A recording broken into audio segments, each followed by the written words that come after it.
वंचितचे जिल्हाध्यक्ष शैलेश गवई यांनी पक्षासोबत बंडखोरी करत आता काँग्रेसचे उमेदवार जे आहे बळवंत वानखडे यांना आपला पाठिंबा जाहीर केलेला आहे। पत्रकार परिषद घेत या विषयीचा जो पाठिंबा आहे तो त्यांनी जाहीर केलेला आहे। आणि याच विषयी बोलण्यासाठी आपल्यासोबत वंचितचे जिल्हाध्यक्ष शैलेश गवई स्वतः आहेत। तुम्ही महाविकास आघाडीचे जे उमेदवार आहे बळवंत वानखडे यांना आपला पाठिंबा जाहीर केला आहे, काय नेमकं कारण आहे?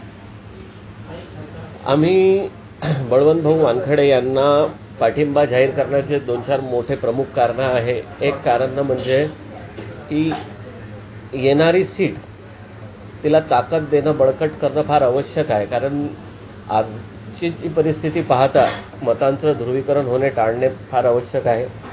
ती येणारी सीट दिसत आहे। लोकशाही वाचवायसाठी आणि संविधान वाचवायसाठी बळकटीकरण फार आवश्यक आहे।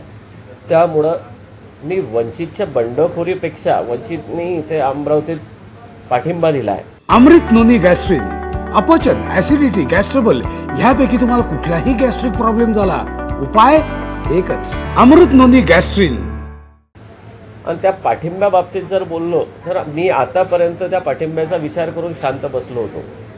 पण काही पदाधिकारी जे रिपब्लिकन सेनेतले आहे ते आनंदराज आंबेडकर साहेबांना मिसगाईड करून जेवढा प्रचार यंत्रणा ताकदीने असायला पाहिजे होती, जेवढा प्रचार जमिनीपर्यंत असायला पाहिजे होता, घरोघरी व्हायला पाहिजे होता, कारण पहिलेच त्यांची उमेदवारी उशिरा जाहीर झाली होती, त्या बाबतीत त्या लोकांनी वंचितला कोणताच विचारात न घेता वंचितला त्यांनी ह्याच विचारात घेतलं की हे फक्त आमच्या मागे आहे आणि यांनी फक्त काम करावं। त्यांनी कोणता मान सन्मान न्याय कोणत्याच प्रकारचा दिला नाही।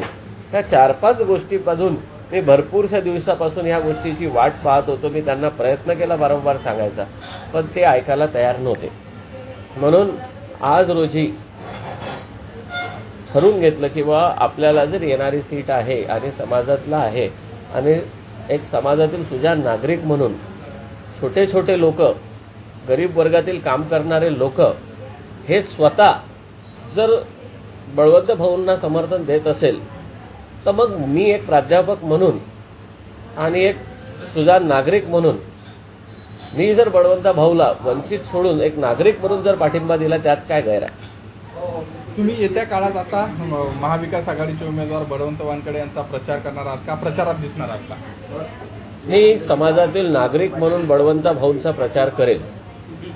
मी प्रयत्न करेल का ते निवडून आले पाहिजे आणि ह्या लोकसभा मतदारसंघात हे शेवटची आरक्षणातली बाजू आहे।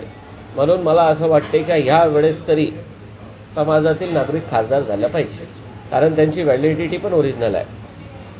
आता जर पाहिलं तर तुम्ही एक गंभीर आरोप जो आहे तो आनंदराज आंबेडकर यांच्यावर केलेला आहे, कारण आनंदराज आंबेडकरांचे जे कार्यकर्ते आहेत ते तुमच्या कार्यकर्त्यांना मान सन्मान देत नसल्याचं तुम्ही बोलताय। मी आनंदराज साहेबांवर कधीच कमेंट करणार नाही। आनंदराज साहेब आमच्यासाठी आदराचे आहे। आनंदराज साहेबांच्या विरोधात आम्ही नाही आहे, पण आनंदराज साहेबांना इथे आणून, मुंबईतून इथे आणून जेव्हा उभं केलं तर आनंदराज साहेबांना यांनी कोणत्याच प्रकारचं परफेक्ट प्लॅनिंग दिलं नाही। यांना वंचितला घेऊन सोबत काम करायचं प्लॅनिंग दिलेलं नाही। म्हणून आनंदराज साहेबांना हे लोक मिसगाईड करून हे सगळं काही करत आहे असं माझा आरोप। आता पक्षाला तुम्ही तुमची जी भूमिका आहे ती कळवली होती की आणि तुमच्यावर कारवाई होऊ शकते, त्या कारवाईला तुम्ही कसं पुढे जाऊ शकता?